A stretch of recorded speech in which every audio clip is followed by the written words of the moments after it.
సికింద్రాబాద్లోని doctor Narayana college of hotel మేనేజ్మెంట్లో 100% job guarantee 966365 సరేనమ్మా ఇంత అయిపోయింది కదా నేను పచ్చిగా అడుగుతాను నిన్ను ఫిజికల్ రిలేషన్ ఎవరుతుంది నీకు చెప్పు స్ట్రైట్గా లేదు లేదు ఐవీఎఫ్ అంటే ఐవీఎఫ్ ఓవరాల్ ఇంకా చివరికి ఇంకా ఆర్గ్యుమెంట్ తట్టుకలు కావునాయా ఫిజికల్ రిలేషన్ ఉంది ఏం చేస్తాను నువ్వు అనేది నన్ను ఇప్పుడు బాబుని బాబు కాదు కదా అంటే ఒకటి నేను ఆ ల్యాండ్ అయిన బాబుని ఎత్తుకున్నాను కదా ముద్దు పెట్టుకుని ఒళ్ళో కూర్చోబెట్టుకున్నాను అప్పుడు ఆమెకు డాక్యుమెంట్ చూపించింది నాకు నువ్వు సెప్టెంబర్లో వచ్చావు కదా 1 వీక్కి ఆ వచ్చినప్పటికీ నా కడుపులో ఆల్రెడీ 2 months బేబీ ఉంది అన్నది వాళ్ళు ఏజ్ చూపిస్తారు కదా చెకింగ్లో ఆ డేట్స్ తమకు తెలుసు 19th to 25th ఆ డేట్స్లో 2 months బేబీ ఉన్నట్టు ఒక రికార్డు ఉంది తన దగ్గర మెడికల్ రికార్డు ఆ డాక్టర్ శ్రీదేవి గారు చెక్ చేసి ఇచ్చారు బేబీ వయసు వచ్చి 2 months అది చూపించింది నాకు కన్ఫర్మ్గా నాకు నా బిడ్డ కాదని తెలుసు కన్ఫర్మ్ నాకు ఆ డాక్యుమెంట్ చూపిస్తాను నా బిడ్డ కాదు కన్ఫర్మ్ దించేశాను బాబుని సరే ఐవీఎఫ్ ఉన్నా ఐవీఎఫ్ డాక్యుమెంట్ చూపించు సో ఈ 1 month అంతా నడిచిన తర్వాత 2nd monthలో చెప్పింది అవును ఫిజికల్ రిలేషన్షిప్పే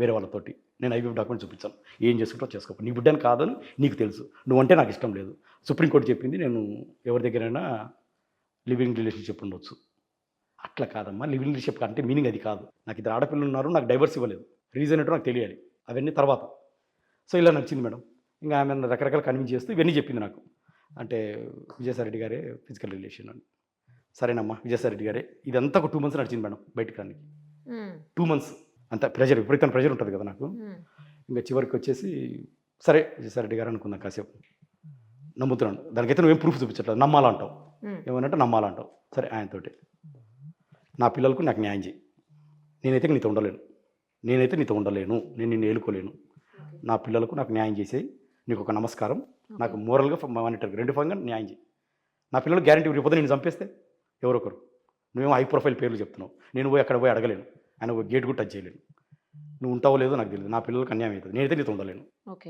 నా పిల్లలకు న్యాయం చేయి మోరల్గా ఫైనాన్షియల్గా అనేసి నేను గొడవ మొదలుపెట్టాను ఇది మేడం జరిగింది ఇక్కడ వరకు ఇలా నడుస్తూ ఉంది ఇంకా నేను మోరల్గా ఫైనాన్షియల్గా నేను వదిలేస్తాననేసరికి ఆమె వేరే పేర్లు ఒక 4-5 పేర్లు చెప్పుకుంటూ వచ్చింది ఏదో పేర్లు ఆరెడ్డి శ్రీనివాసరెడ్డి వెంకటరెడ్డి అని ఎందుకు పేర్లు మారుస్తున్నావు అంటే నువ్వు నన్ను వదిలేసి వెళ్ళిపోతావు సపోర్ట్ అదే ఫైనాన్షియల్గా సపోర్ట్ చేయంటున్నావు కదా అవును మరి అడుగుతావు నీతో అయితే ఉండలేను కదా నీతో ఎలా ఉంటాను నేను అల్ట్రేషన్ చేశాను నీతో ఉండలేను హ్యాపీగా ఉండలేను నేను నాకు ఇబ్బంది అవుతుంది నేనైతే వదిలేసేపటితే మ్యూచువల్ ఇచ్చేసి వెళ్ళిపో నేను నీకేమి ఇవ్వను నేను ఎందుకు ఇస్తాను నీకు ఆ పిల్లని ఆడపిల్ల నేను చూసుకుంటాను నువ్వు నన్ను వదిలేసి వెళ్ళిపో జీవితం నుంచి మ్యూచువల్ ఇచ్చేసి అట్లా వెళ్ళిపోతాను నేను నాకు 42 ఏళ్ళు నా ఆడపిల్లలు నా సొంత పిల్లలు నేను ఇప్పుడు వెళ్ళి ఏం చేయాలి ఎక్కడికి వెళ్ళాలి నేను నాకు మ్యూచువల్ ఏది ఇవ్వాలన్నా సరే నాకు న్యాయం చేయాలి నువ్వు ఆ బిడ్డ ఎవరి బిడ్డ అయినా నాకు సంబంధం లేదు నువ్వేమో డాక్యుమెంట్ చూపించట్లేదు అక్కడ స్టార్ట్ అయింది మేడం ఒక 2-3 వారాలు మళ్ళీ వేరే పేర్లు చెప్పింది నేను ఫైనాన్షియల్గా డిమాండ్ చేస్తున్నాను కదా అంటే నాకు సపోర్ట్ కావాలని ఆమెనే అందులో నేను 30 కోట్లు అడిగానని అది ఒక డ్రామా క్రియేట్ చేస్తాను 30 అడిగాను 75 కోట్లు అడిగాను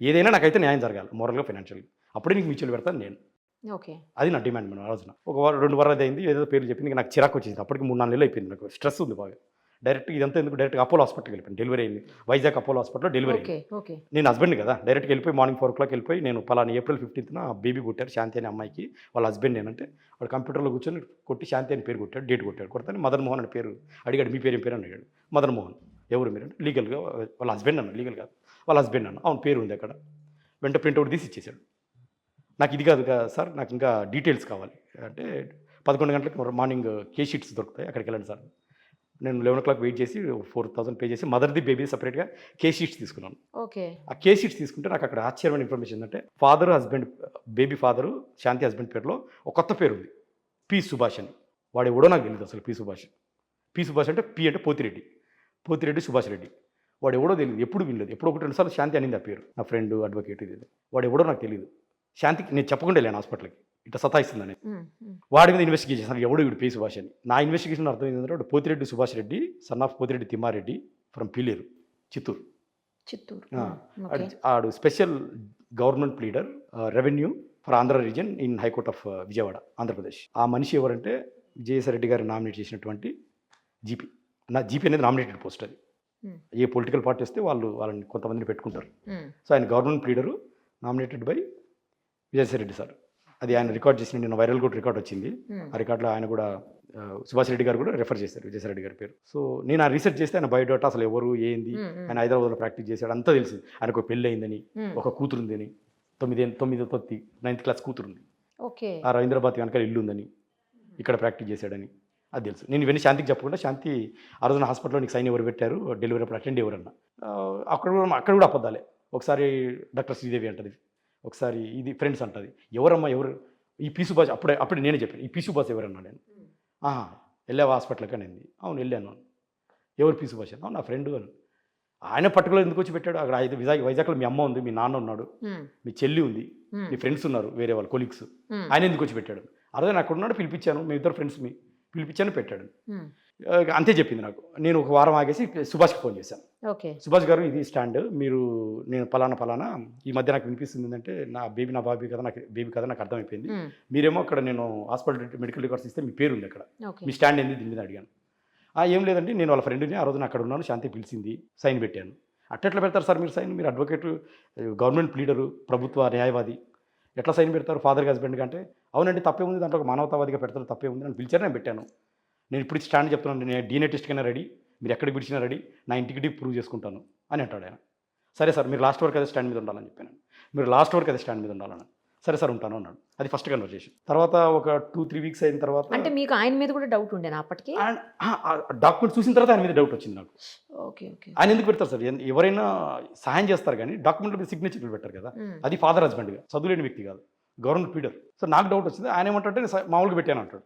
మామూలుగా పెడితే ఫ్రెండ్గా పెట్టు, అటెండ్గా పెట్టు, గార్డియన్గా పెట్టు, ఫాదర్ హస్బెండ్కి పెట్టడం అని నేను క్వశ్చన్ గట్టిగా అడిగాను. లేదు సార్ నేను గట్టిగా చెప్తున్నాను, నా స్టాండ్ ఇదే, నేను అట్లే పెట్టాను, ఫ్రెండ్గా మామూలుగా అటెండ్గా పెట్టమంటే పెట్టాను, ఫాదర్ హస్బెండ్ పంచాయతీ నాకు తెలియదు అంటాడు. ఇక్కడ అలాగే ఉందండి అన్నాను. మీరు లాస్ట్ వరకు అదే స్టాండ్ మీద ఉండండి, నార్మల్గా పెట్టానని చెప్పండి, అదే స్టాండ్ మీద ఉండండి, DNA టెస్ట్కి రెడీ అంటే రెడీ అన్నాడు. ఇది మేడం ఫస్ట్ కన్వర్జేషన్. సెకండ్ కన్వర్జేషన్లో నేను నా అడ్వకేట్ తోటి ఒక 2-3 వీక్స్ అడ్వకేట్ తోటి కాల్ చేస్తే కూడా అదే స్టాండ్ చేసి చెప్పాడు, అంటే నేను న్యూట్రల్గా పెట్టాను అని. అది రికార్డ్ చేశాం. అప్పుడు విజయసాయిరెడ్డి సార్ పేరు, శాంతి పేరు ఆ రికార్డులో చెప్పారు. రికార్డు వైరల్ అవుతా ఉంది. నేనే ఇచ్చాను రికార్డు, అది వాయిస్ రికార్డు. అందులో సార్ పేరు, నేను వైజాగ్లో ఉన్నప్పుడు గీతం యూనివర్సిటీ ల్యాండ్స్ కొట్టేయడం విజయసాయిరెడ్డి సార్ ఆధ్వర్యంలో శాంతి అక్కడ పరిచయం అని, నాకు శాంతికి ఎటువంటిది లేదు సంబంధం అని ఆయనే చెప్తున్నారు. ఇది మేడం జరిగింది ఇక్కడ. సో ఇంకొకసారి కూడా మాట్లాడాను విజయసాయిరెడ్డి సార్ ఆయన పేరు సుభాష్ రెడ్డి తోటి, కొద్ది హీటెడ్ ఆర్గ్యుమెంట్లో మాట్లాడాము. ఎందుకంటే ఆయన మీద నాకు అనుమానాలు ఉన్నాయి, అందరూ ఆయనే చెప్తున్నారు అక్కడ ఎంక్వైరీలో అనేసి గట్టిగా నేను అరిచాను, బాగా తిట్టాను కూడా. సో ఇప్పుడు నా పాయింట్ ఏంటంటే ఆ బేబీ నా బేబీ కాదు.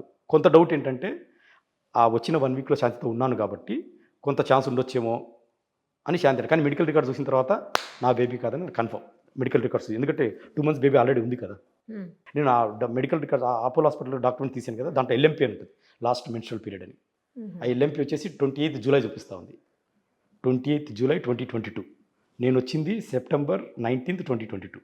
అంటే last menstrual period 28th July, నేను వచ్చింది సెప్టెంబర్. అప్పటికి 2 months బేబీ ఉన్నట్టు తను కూడా డాక్యుమెంట్ చూపించింది. Okay. So it is confirm, it is not mine. Now the question is Subhash Reddy. నా మెడికల్ రికార్డ్స్ ప్రకారం సుభాష్ రెడ్డి గారేమో నేను కాదని స్టాండ్, మరి ఎవరు?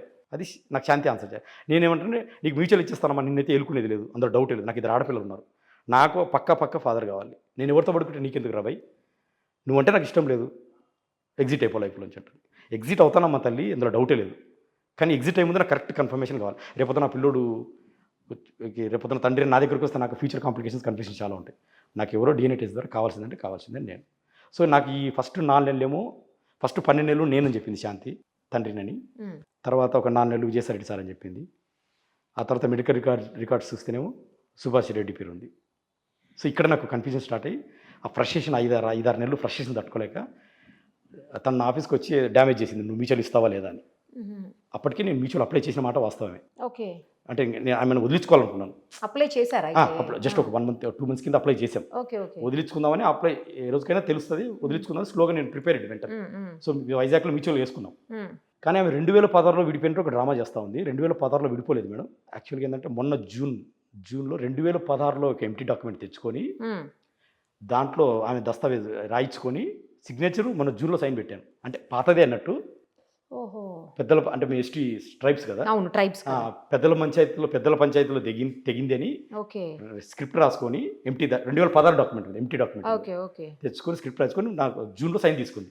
అది ఎందుకు తీసుకుందంటే నేను ఆమెతో విడిపోవాలనుకున్నాను కాబట్టి కొన్ని మ్యూచువల్కి వెళ్ళాలనుకున్నాము, కొన్ని కండిషన్స్ పెట్టింది. పెద్దల ఆస్తి తన పేరు మీద ఉంది ఊరిలో, పెళ్ళైన కొత్తలో ఆమె కొంత రాశాను స్థలం ఇల్లు, అది రిలింక్విష్ చేయాలంటే ఇది సైన్ పెట్టు అనింది. ఎలాగో వదిలించుకోవాలనుకుంటున్నాం కదా, నేను ఏది ఇస్తే నేను టక్కుని సైన్ పెట్టేసింది దాని మీద.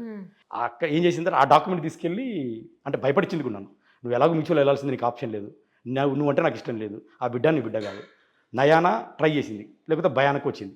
నయానా వినకపోతే భయాన, నువ్వు ఉండవు, హై ప్రొఫైల్ పిల్లోడు, నీ బిడ్డ అయితే కాదు, నాతో నీకేం పని అసలుకి, నేనే వద్దంటాను కదరా పోరా, నీకు బొజ్జ ఉంది, నీకు పొట్ట ఉంది, నీకు బట్ట ఉంది అంటే ఇంకా రకరకాలుగా డిమోరలైజ్ చేయడం. అంటే ఎంత డిహ్యుమిలేట్ చేయాలో అంత హ్యూమిలేట్ చేయడం. అంటే మా మధ్యలో ఏ గొడవలు, ఎప్పుడైతే జాబ్ వచ్చిందో ఇప్పుడు హై ల్యాండ్స్ అది మరి ఏం మారిందో మైండ్ సెట్ మొత్తం మారిపోయింది అమ్మాయికి. సో ఇది జరిగింది మేడం. ఇప్పటి వరకు వచ్చిందంటే ఇక నేను మ్యూచువల్ ఇస్తా అని చెప్పి లాస్ట్ మినిట్లో మ్యూచువల్ డ్రాప్ అయిపోయాను. మ్యూచువల్ రైలు నేను కంటెస్ట్ చేస్తాను. ఎప్పుడైతే మ్యూచువల్ డ్రాప్ అవుతానన్నానో తన కోపం వచ్చేసింది, నన్ను చీట్ చేసింది. నేను కూడా కొన్ని కారణాల వల్ల మ్యూచువల్ డ్రాప్ చేసి, అంటే మ్యూచువల్ అమ్మని కంటెస్ట్ చేస్తాను, రేపొద్దు నాకు ఇబ్బంది అవుతుంది, తప్పు సత్యం చచ్చిపోకూడదు, నిజం చచ్చిపోకూడదు, కంటెస్ట్ చేసి నువ్వు చేసిన తప్పు చెప్పి కోర్టుకి ఎగ్జిట్ అవుతానని చెప్పాను. ఎప్పుడైతే డ్రాప్ అవుతానో ఆఫీస్కి వచ్చి గొడవ చేసింది 1 వీక్ కింద. ఆఫీస్కి వచ్చి నేను కన్నా బిడ్డకి మదన్ తండ్రి కాదని చెప్పేసింది ఆఫీస్. నాకు అది పెద్ద డ్యామేజ్ కదా మేడం, అది సైలెంట్గా అయిపోవాలనుకున్నదాన్ని. నువ్వు ఇట్లా చేస్తావని నేను ఆఫీస్కి వెళ్ళి లెటర్ పెట్టేశాను కమిషనర్కి. సార్ ఇది జరిగింది, ఆ బిడ్డకి తండ్రి ఎవరో నాకు తెలియదు, నాకున్న ప్రకారం తను చెప్పిన ప్రకారం ఫస్ట్ నా నిలువ చేశారు డిపాజిట్ పేరు చెప్పింది, మెడికల్ రికార్డ్స్ ఓపెన్ చేస్తే సుభాష్ రెడ్డి పేరు ఉంది. వీళ్ళిద్దరే నాకు అనుమానం, వీళ్ళిద్దరిలో DNA టెస్ట్ చేసి ఎవరో నాకు చెప్పండి, మీ ఎంప్లాయీ కాబట్టి. అప్పటికే అమ్మాయి సస్పెండ్ అయింది ఆఫీస్లో, అప్పటికే సస్పెండ్ చేశారు వేరే గ్రౌండ్స్ కింద, వేరే గ్రౌండ్స్ కింద సస్పెండ్ చేశారు. ఆ లెటర్ యాక్చువల్గా అయితే లీక్ అవ్వకూడదు, మరి వీళ్ళకున్న లోపల రాజకీయాల వలన ఏదో ఆ లెటర్ లీక్ అయిపోయింది. ఎప్పుడు ఇచ్చారు అది మీ లెటర్? జస్ట్ ఒక 1 వీక్ కింద మేడం, మంగళవారం, అదే 3-4 రోజుల కింద. ఆమె ఎప్పుడు సస్పెండ్ అయింది? అప్పటికే ఒక 1 వీక్ ముందు సస్పెండ్ అయింది. ఆమె సస్పెండ్ అయిన 1 వీక్ నేను వెళ్ళాను. సుమన్ టీవీలో మీ పర్సనల్ అండ్ బిజినెస్ ప్రమోషన్స్ కోసం కింది నెంబర్కి కాంటాక్ట్ చేయండి.